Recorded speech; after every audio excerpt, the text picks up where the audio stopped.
Assalamualaikum warahmatullahi wabarakatuh. Al-Istafa Muhammadin sallallahu alaihi wasallam wa dzurriyyati wa sallam nasyidina salihin jalan katul muqarrabin khusanillah mu'alif hadal kitab Syekh Nawawi ad-Dimashqi subhanallah sunnah khusanillah abana wa mu'tina jatina sallallahu masyaihina khusanillah ma'atina al-asqiya malang talami di ma'asati wa'ali bait lillahi ta'ala lahumul fatihah. Iya karena udah ya karena siratal mustaqim. Bismillahirrahmanirrahim. Kita lanjutkan masih bab tentang takziah. Ini masih live dari Banyuwangi, dari rumah orang tua di Banyuwangi. Bismillahirrahmanirrahim. Faslun fi istihbabi ayyauma fi ta'ziyati jami' ahlil baiti wa qaribihi. Bab di fi istihbabi yang dalam disunahkan ayauma ento ngeratani fi ta'ziyati yang dalam takziah jami' ahlil baiti yang seluruh ahlil bait wa qaribihi lan kerabatnya. Ini kita bicara tentang kalau takziah kita menyapa siapa? Menyapa bapaknya, ibunya atau seluruh keluarganya. Kalau di sini dijelaskan bahwa kita disunahkan ketika takziah itu menyapa pada semua anggota keluarga. Jadi misalnya ada satu keluarga yang mati ayahnya, berarti yang disapa bukan hanya istrinya atau ibunya, tapi anak-anaknya yang lain juga perlu disapa, karena takziah pada prinsipnya adalah memberikan hiburan, mensupport psikologisnya, dan yang sedih bukan hanya ibunya atau istrinya, tapi juga anak-anaknya juga ikut sedih. Wa yustahabulan disunahkan apa ya umma entong ngeratani bitakziati kelan takziah jami'ah ahlil bait mayiti yang seluruh keluarga mayit wa qaribi lan kerabatnya. Jadi kalau kita takziah, biasanya kita takziah ke rumah langsung nyopo siapa? Ibunya, bapaknya, atau siapa, hanya 1-2 orang. Sementara yang lain anak-anaknya kadang kita lupa. Kalau di sini kita disunahkan, kalau takziah diharapkan kita menyapa kepada seluruh anggota keluarga dari jenazah, dari mayit. Al-kibari yang besar, was-saghori, sigori lan yang kecil. Keluarga anak-anaknya, keluarga remajanya, keluarga semuanya disapa, dihibur, dikasih support. Rijali wanisai, baik laki-laki maupun perempuan. Ila antakuna kecuali yang tono sapa anggota keluarga sapa imro'atun iku sabatun masih muda. Kecuali kalau yang masih jomblo perempuan, kalau menyapa maka harus bersama mahramnya, bukan kok kemudian nyapa berduaan.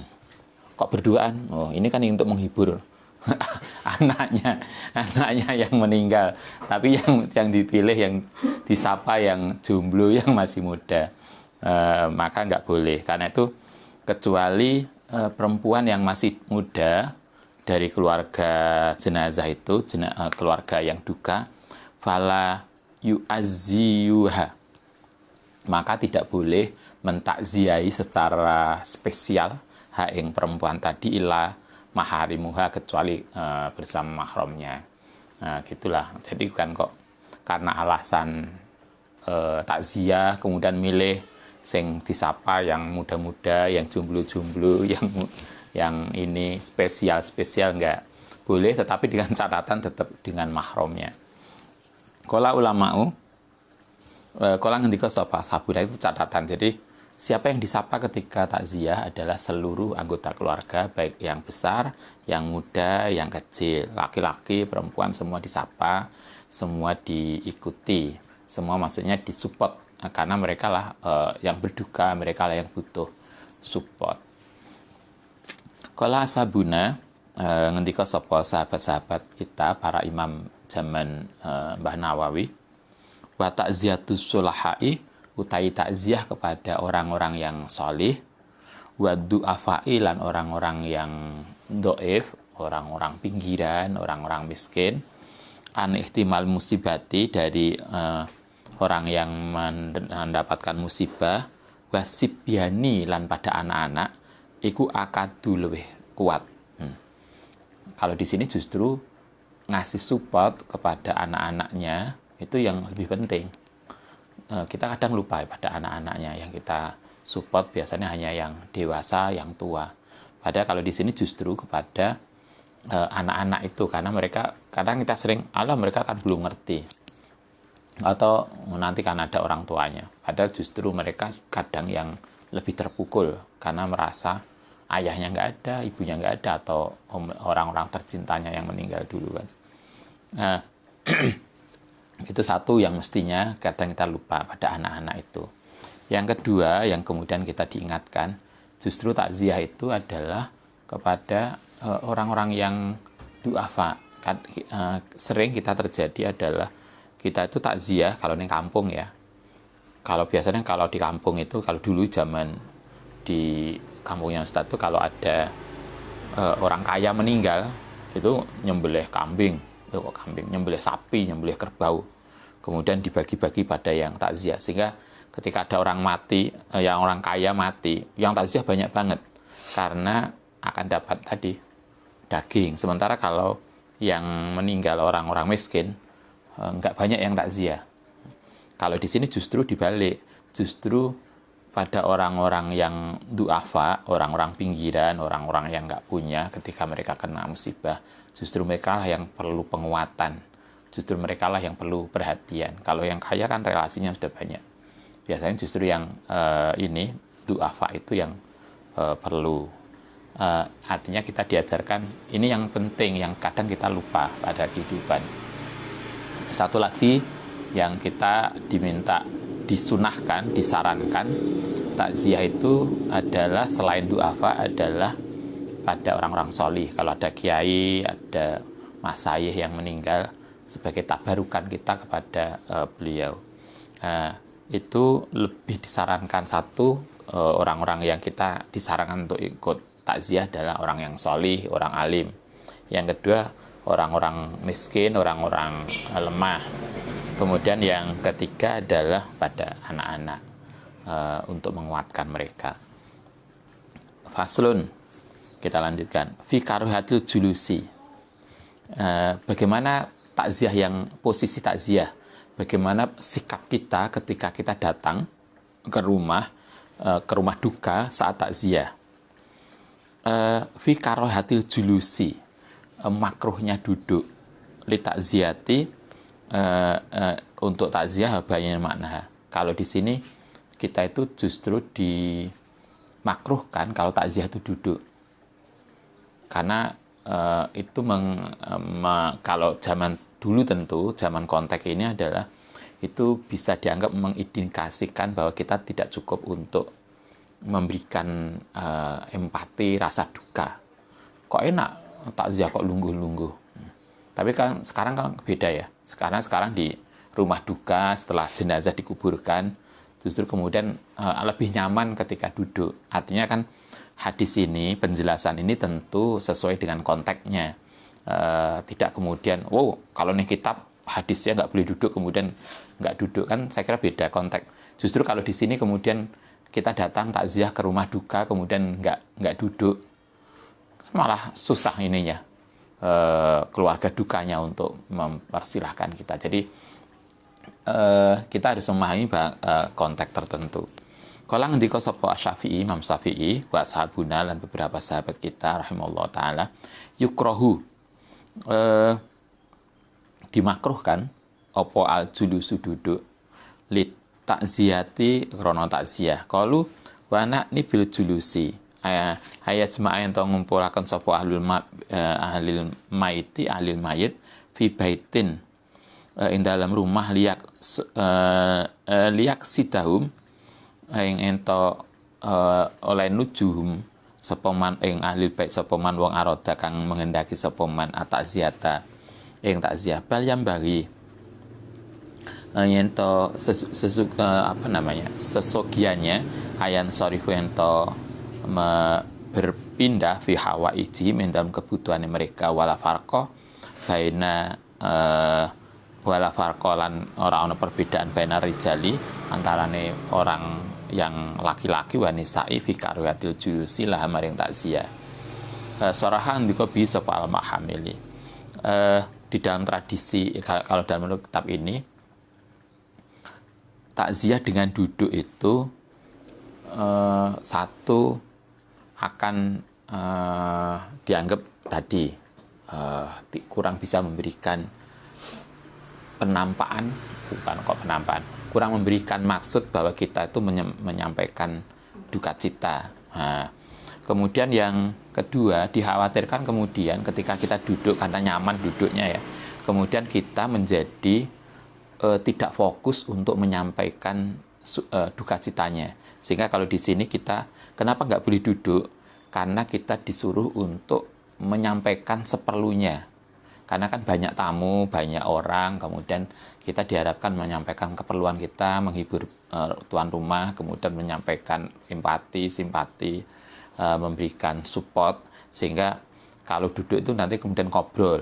Nah, yang ngobrol yang kemudian lebih dari kebutuhan, itulah yang kemudian dimakruhkan. Karena itulah kenapa kita dimakruhkan duduk, karena khawatir terjadi tadi, begitu enak ngobrol, kemudian cerita ngalor ngidul, bicara semacam-macam, padahal kan butuhnya kita ketemu tuan rumah, memberikan support, nggak usah cerita yang macam-macam. Itu konteksnya begitu. Tapi kalau kita kemudian dengan duduk itu tuan rumah juga nyaman, kemudian dengan duduk itu kita juga bisa menyampaikan sesuatu, maksud tujuan kita, silakan aja. Karena prinsipnya adalah kita itu datang takziah untuk sebagai dukungan moral kita, dukungan psikologis kita kepada ahli musibah, dan juga untuk menunjukkan agar tidak terjadi sesuatu yang kemudian di luar apa yang kita inginkan. Nah, kalau bisa seperti itu ya berarti nggak ada masalah, silakan Anda duduk atau terserah. Wa naqalahu lan menukil hu ing ma'an Nasis Syafi'i radhiyallahu an wa hadhi karohatu, utai larangan duduk tadi adalah karohatu tanzi, yaitu makruh tanzi, tidak sampai haram. Idza lam yakun, nalikane ora ana ma'ah sartane tadi takziah fa muhdasun akhor, kalau nggak ada sesuatu yang lain yang kemudian di luar konteks takziah, maka silahkan. Fa induma, tapi kalau terjadi terkumpul ilahi maring takziah apa amrun akhor minal bid'ati, saking perilaku bid'ah, takziah kalau sebagian masyarakat ya, dulu di sebagian daerah takziah kemudian melekan ya, begadang sampai malam, kemudian main gaple, main remi. Nah, itu yang kemudian menjadi nggak boleh. Mestinya kita itu takziah mengaturkan duka cita, tapi kemudian malah main remi, main opo, mungkin juga maksudnya menghibur, tampaknya juga begitu. Tapi ini main-main ini kami kemudian tidak menghibur, tapi kemudian membebani sahibul musibah, maka itu yang nggak boleh. Kalau kemudian, karena itu di sini, kalau kemudian dalam takziah itu berkumpul dengan sikap perilaku yang lain yang kemudian itu dari perilaku bid'ah kayak tadi takziah, tapi kita juga kadang nggak tahu juga, itu menjadi tradisi yang kemudian dilakukan karena dalam sebagian masyarakat justru ada yang habis kematian kalau nggak melekan, masyarakatnya tidak terhibur. Mungkin beda lagi ya, tapi intinya adalah takziah itu kita datang untuk menyampaikan rasa duka, kemudian menghibur sahibul musibah, dan kita tidak ingin kemudian kedatangan kita itu justru kemudian menambah beban kepada mereka. Karena itu kalau dikatakan fa induma ilaha amrun akhor ya minal bid'ati al muharrami kama huwa al ghalibu, kayak seperti yang terjadi minha saking takziah fil adati karena dzalika iku haraman. Nanti kalau dalam kebiasaan adat ada sesuatu yang enggak baik, yang kemudian itu ada perilaku yang bid'ah, maka itu menjadi haram. Min qabaihil muharramati, termasuk dari haram yang sangat buruk. fa innahu iku muhdasun. Oke, itu cara takziah. Bisa duduk, bisa berdiri, intinya adalah kita tidak ngerepoti dan tidak membebani sahibul musibah. Kita lanjutkan hadis ke-459. Wa sabata fi hadis sahih inna kulla muhdasin, saat temen segala sesuatu yang baru iku bid'atun wa kullu bid'atin dhalalah.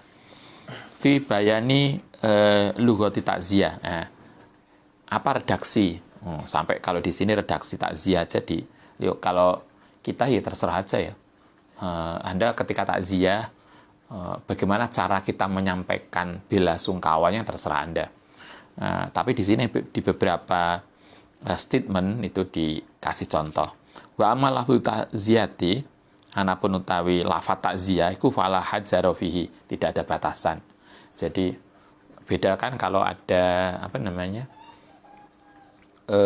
Kalau khutbah itu kan ada kalimat, ada harus maca selawat, harus maca alhamdulillah, harus maca takwa, itu jelas.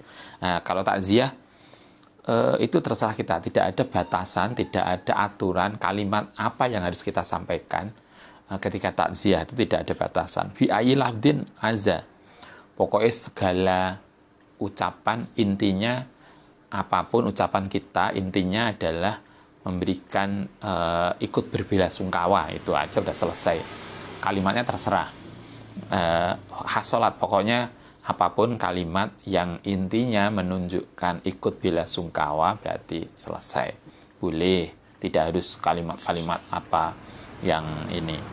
Wastahabba, lan disunahkan, wa mensunahkan sapa sahabuna, sahabat-sahabat kita, ayakula yang mengucap fi takziatul muslimi, dalam takziah orang muslim, bil muslimi kalan orang Islam, a'dhamallahu ajroka, selain menyampaikan bela sungkawa, kalau kita sesama muslim yang takziah, kita diharapkan ada beberapa hal yang perlu kita sampaikan, doa-doa yang kita sampaikan selain ucapan-ucapan yang menunjukkan bela sungkawa adalah satu, doa a'dhamallahu ajroka, semoga Allah memberikan pahala yang lebih besar dengan adanya musibah tadi. Semoga Allah memberikan reward, yaitu dengan pahala yang lebih besar. Wa ahsana azzaaka, kemudian kita mendoakan juga semoga orang-orang yang ditinggalkan diberikan kebaikan. Biasanya kan kita bilang semoga jenazah diberikan husnul khotimah, semoga keluarga yang ditinggalkan diberikan ketabahan. Itu ternyata memang begitu. Jadi ketika kita takziah itu salah satu selain menyampaikan duka cita, kami atas nama pribadi dan keluarga menyampaikan ikut berduka cita. Satu. Kemudian yang kedua adalah semoga keluarga yang ditinggalkan mendapatkan ketabahan. Semoga diberikan kesabaran dan pahala yang besar. Memang gitu. Dan terakhir, jangan lupa wa ghafara limayitika, semoga yang meninggal diberikan husnul khotimah. Ternyata statement-statement ini memang perlu kita sampaikan. Kalau di sini kita disarankan, disunahkan, kalau kita takziah selain menyampaikan rasa duka cita, kita menyampaikan tadi, mendoakan pada keluarga jenazah. Satu, semoga keluarga jenazah semoga jenazahnya husnul khotimah, semoga keluarganya diberikan kesabaran dan diberikan pahala yang besar, semoga keluarganya termasuk diberikan ketabahan. Wa fil muslimi bil kafiri, napun orang muslim dengan orang kafir, doanya a'dhamallahu ajroka, semoga diberikan pahala yang besar untuk orang muslim, wa asana azaka, dan diberikan kebaikan dalam keluarganya. Wa fil kafiri bil muslimi ahsana azaka wa ghafara limayitika. Kalau di sini kita diajarkan ternyata takziah itu bukan hanya Islam ke Islam. Orang kafir boleh takziah kepada orang Islam boleh juga takziah kepada teman kita misalnya yang non muslim. Kalau ada teman kita non-muslim meninggal, maka kita juga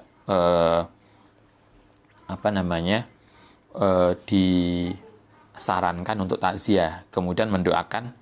Kalau kita muslim kemudian ada teman kita yang kafir, yang non muslim yang kemudian meninggal, kita doakan semoga keluarganya diberikan ketabahan dan ini apa namanya kesabaran.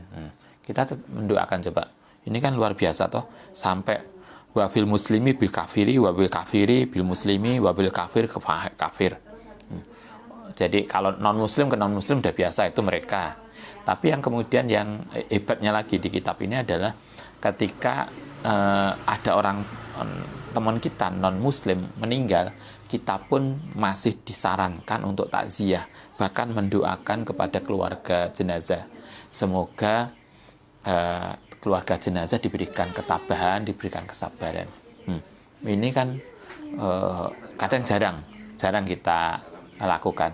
Kalau ada teman kita yang non muslim, kadangnya tidak banyak di antara kita yang kemudian mau takziah. Padahal kalau di kitab ini justru bukan kita takziah itu bukan hanya urusan saya dengan dia karena dia sesama muslim, enggak. Tapi ketika saya muslim kemudian ada teman non muslim meninggal, kita pun disarankan untuk takziah. Bahkan tidak hanya takziah, kita pun disarankan untuk berdoa, mendoakan keluarganya agar keluarga jenazah, keluarga mayit teman kita, walaupun dia non muslim, kita tetap disarankan mendoakan semoga keluarga yang ditinggalkan diberikan ketabahan. Ini kan sebuah toleransi, sebuah sikap yang luar biasa, sampai relasi antar muslim dengan orang kafir, kalau bahasa istilahnya di sini, atau dalam bahasa kita itu muslim dan non muslim, itu masih disarankan untuk takziah. Ini luar biasa yang kayaknya kita perlu sosialisasikan, kita perlu lakukan, yang saat ini kita kadang mulai tergerus karena sikap-sikap eksklusif kita. Kalau kita baca kitab ini, betapa Mbah Nawawi itu ngajarkan kita kita takziah bukan hanya Islam dan Islam, sesama Islam, bukan.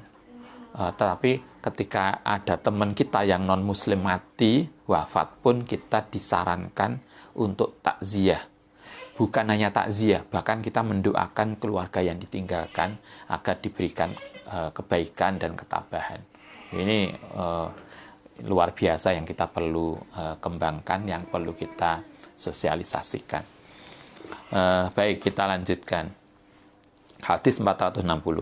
Marwayna fi sahih Bukhari wa Muslim an Usamah ibnu Zaid radhiyallahu anhu maqala arsalat ngutus sapa ihda banati Rasulillah, salah satu putrine Kanjeng Nabi, ilai maring Nabi, tad'uhu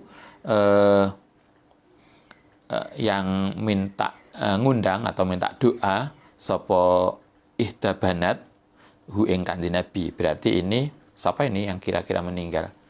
Berarti Zainab.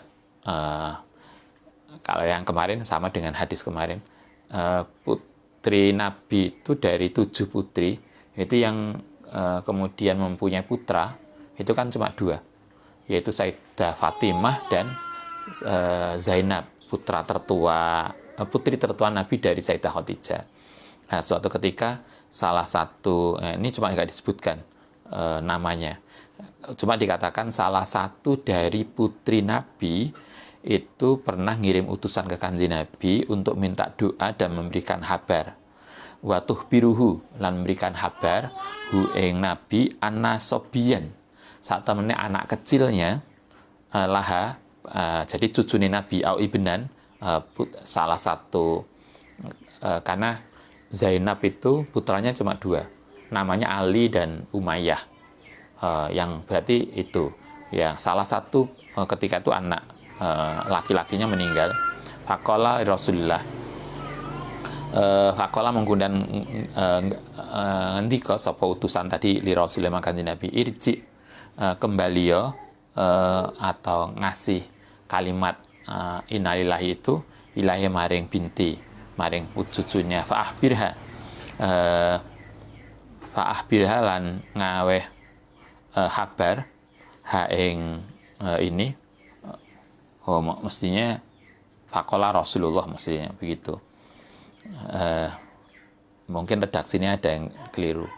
Fakola mestinya Fakola Rasulullah SAW. Irji ilaiha, kembalilah kepada anak perempuan tadi, paling putri Nabi, utusan tadi, begitu nyampaikan. Kemudian Nabi jawab, silakan pulang kembali. Fa'ahbira innallaha ta'ala, saat temennya lillahi itu kedhi Allah Ta'ala, ma apa barang ahoda. Apapun yang kita disuruh mengasih kabar kepada putri Nabi tadi untuk diingatkan, apapun yang milik Allah akan kembali kepada Allah. Walahu laniku kedhi Allah mau taibara atau yang memberikan. Wa kullu syai'in lan segala sesuatu indah di sisi Allah bi ajalin kelan ana waktune musamma yang telah disebutkan. Segala sesuatu itu ada batasan umurnya, yaitu waktunya berapa kita akan dipinjemi oleh Allah Ta'ala tadi. Famur mongko perintah sapa sira ing mar'ah ing salah satu banat fastobir untuk berperilaku sabar, wal tahtasib dan menyerahkan diri kepada Allah Subhanahu wa taala. Hadisnya panjang, tapi intinya adalah ketika kita mendapatkan informasi ada kematian, kita disarankan untuk menguatkan hati orang yang berduka tadi, mengingatkan bahwa ini adalah sudah waktunya, memang ini miliknya Allah, akan kembali kepada Allah, bahwa segala sesuatu itu ada waktunya. Maka ketika anak kita meninggal, ya itu memang sudah waktunya, dan itu waktunya sudah habis dan harus kembali pada Allah. Karena itulah kita harus menerima segala sesuatu dengan sabar, dengan tabah. Nggak perlu sama dengan kita, kalau dulu kita masih ingat ketika Gus Dur wafat, kemudian banyak orang untuk belajar sabar. Ternyata belajar sabar dan ikhlas itu sama dengan begini. Ini kalau saya punya ini misalnya jam tangan, kemudian saya nggak punya jam tangan, kemudian ada seorang teman bilang, Ustadz, ini saya punya jam tangan, sama bisa pakai, sama tak pinjami, nanti tak pinjami sebulan. Jam tangan ini bagus banget misalnya, kemudian saya menjadi sangat senang ketika jam tangan ini saya pakai, walaupun ini saya sadar ini saya dipinjemi. Ketika sudah dipinjemi dan ya, saya merasa senang karena ini bagus banget dan saya senang karena dipinjemi. Kemudian tapi dia bilang nanti sebulan loh ya waktunya tak pinjemi, nanti setelah itu saya ambil. Kira-kira ketika jam tangan ini kemudian oleh yang punya diminta kembali pada waktunya, itu apa yang harus kita lakukan? Mungkin kita akan mengatakan alhamdulillah, terima kasih ya sudah dikasih jam tangan, dipinjemi jam tangan. Maka kemudian kita menjadi senang karena kita sudah dikasih kesempatan dipinjemi jam tangan, dan kita tidak akan menjadi sedih atau kemudian tidak mau mengembalikan. Kayaknya juga begitu ketika kita mendapatkan musibah, kita perlu belajar untuk menyikapi seperti itu. Alhamdulillah ya Allah, saya sudah dikasih kesempatan untuk bersama dia, dikasih amanah anak kita, diberi orang tua yang baik. Kalau kemudian waktunya orang tua atau anak atau siapapun yang itu semua adalah amanah kemudian diambil oleh Allah, maka mestinya kita bisa menganalogikan dengan jam tangan yang dipinjamkan tadi, sehingga kita menjadi bisa tulus, bisa ikhlas untuk menerima kenyataan. Nah, mestinya begitu. Nah, Kanjeng Nabi ngajari kita bahwa segala sesuatu itu ada waktunya, ada batasnya. Apapun itu milik Allah dan akan dikembalikan pada Allah. Karena itu fastobir, marilah kita bersabar, tabah, dan wahtasib, hanya tulus kepada Allah Subhanahu wa taala. Qultu hadza hadisu min a'dhami qawaidil Islam. Hadis ini menurut Imam Nawawi, hadis ini salah satu hadis yang luar biasa di dalam kaidah-kaidah ajaran Islam, yaitu menerima apapun yang telah ditetapkan oleh Allah Ta'ala. Nah, saya kira analogi ini tadi, analogi kita dipinjemi jam tangan, ini menjadi sebuah renungan yang bisa kita jadikan analogi yang baik untuk agar kita bisa bersikap tulus ikhlas. Jadi bagaimana tulus ikhlas itu bisa terjadi dengan begitu. Wa hadzal hadisu min a'dhami qawaidil islamiyatul mustamiyata ala muhimmatin, yang atase tujuan kasiratin yang banyak, minal usuluddin dari pokok-pokok agama wa furu'ihi, begitu juga termasuk cabang agama al-adabi. Wasobru, sikap sabar, kemudian bisa ikhlas atas apapun yang ditetapkan Tuhan, itu adalah salah satu dari bagian penting dari ajaran agama. Mulai pokok sampai cabang itu kan mengajarkan kita untuk berperilaku tulus, ikhlas. Wasabri ala nawazili, ngatasi sesuatu yang kejadian. Kuliha walumumilan sedih, wal askomilan sakit, wa ghairidzalika minal arodi, dari segala sesuatu yang muncul. Wa makna inna lillahi ma'ahoda, utai maknanya inna lillahi ma'ahoda iku anal alama satemene alam, kulahu yo seluruhnya iku mulkun, kekuasaan lillahi ta'ala, bahwa segala sesuatu yang ada ini adalah kekuasaan Allah Ta'ala.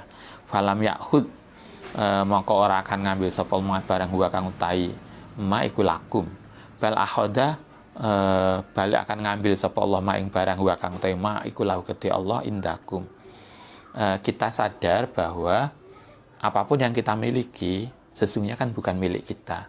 Kita hanya hak pakai tetapi bukan hak milik.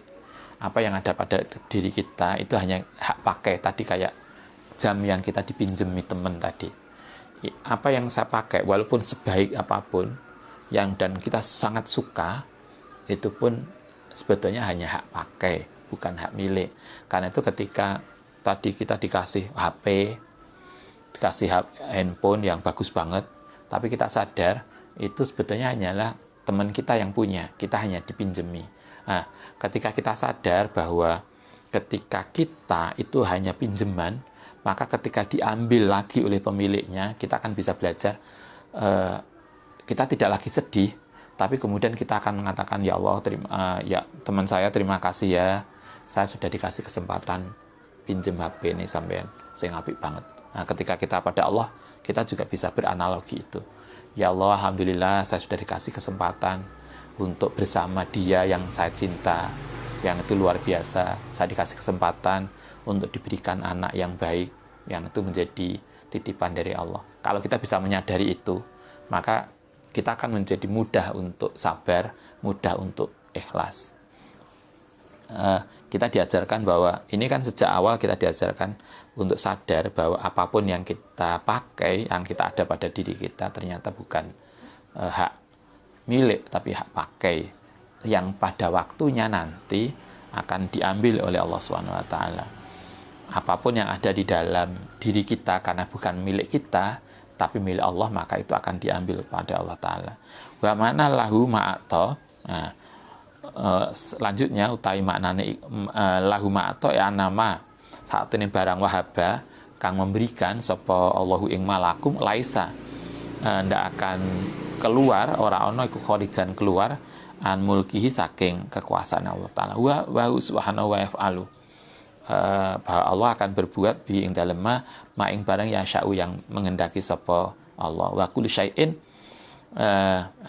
kita juga disadarkan bahwa apapun itu adalah pemberian Allah, yang pemberian Allah itu ada waktunya, yang nanti setelah waktunya habis, maka pemberian itu akan lepas dari kita.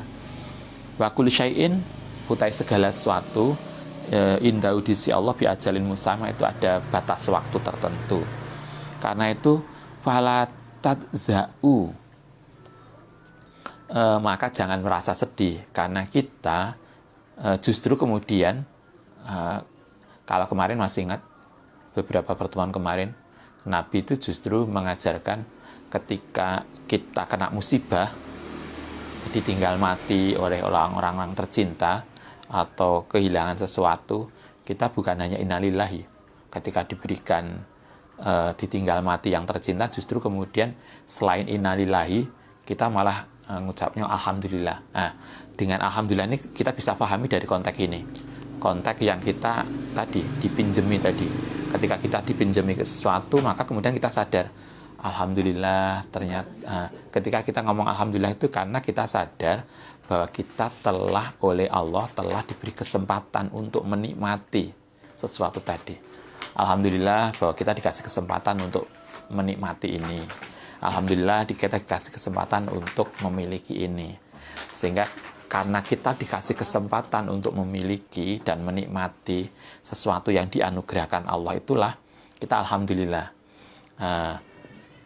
Tapi kemudian kita menyampaikan ilanilah karena pada waktunya ini sudah diminta kembali oleh Allah SWT. Jadi kita itu bersedih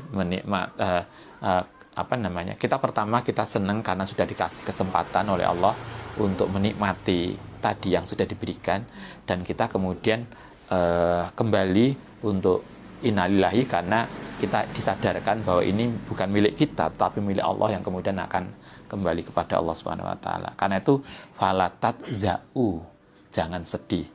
Fainaman qabadahu, saat temene wong qabadahu yang memegang hu ing sapa man hu ing ma qad ing iftado, mongko telah lewat apa ajalu al musamma. Apapun yang kita pegang, apapun yang kita miliki itu ada batasnya, ada waktunya, bahkan umur kita pun ada batasnya. Sak suwe-suwene paling ya hanya berapa tahun. Apapun yang kita miliki juga ada batasnya. Famuhalun, karena itu tidak mungkin muhal apa takhiruhu, kalau sudah waktunya habis ya habis, tidak akan bisa diundur au takdimuhu, atau diajukan anu saking ma. Faida alimtum, nalikane ngerti sapa sira kabeh hadza ing ini, kalau kita sudah tahu prinsip tadi yang kalau Ustaz belajar analogi benda tadi, analogi bagaimana kita dipinjemi orang, yang kemudian kita merasa berterima kasih ketika diambil, ketika kita dipinjemi barang kan kita tidak akan mengatakan sedih. Justru kemudian, Mbak ini barang saya mau tak ambil. Apa yang kita katakan, insya Allah kita akan katakan, Alhamdulillah Mbak, terima kasih, saya sudah kasih kesempatan untuk memakai. Sama dengan itu juga ketika kita ditinggal mati orang-orang yang tercinta, Alhamdulillah pada Allah, kita sudah dikasih kesempatan untuk bersama dia, orang-orang yang luar biasa. Kalau kita sadar itu, kan, maka fasbiru, kita insya Allah akan bisa bersikap sabar.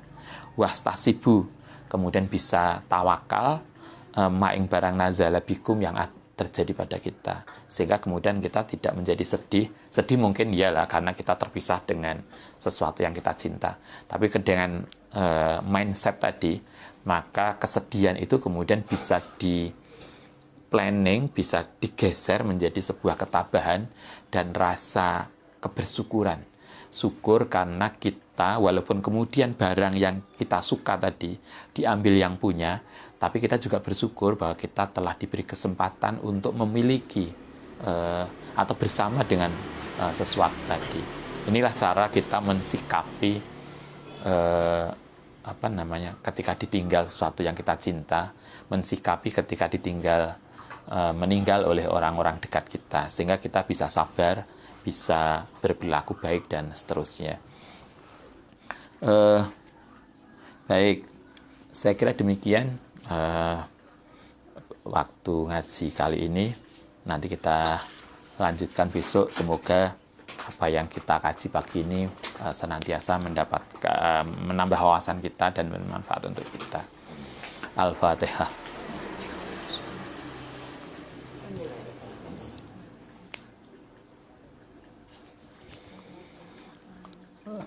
Rabbana fa'na bima lam tanha wa alimna ladhi fa'unna rabbi faqihna wa faqih ahlan wa qarabati lana binna Rabbana fa'na bima lam tanha rabbi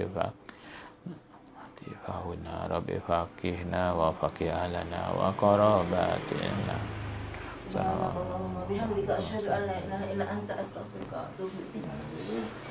Assalamualaikum warahmatullahi wabarakatuh.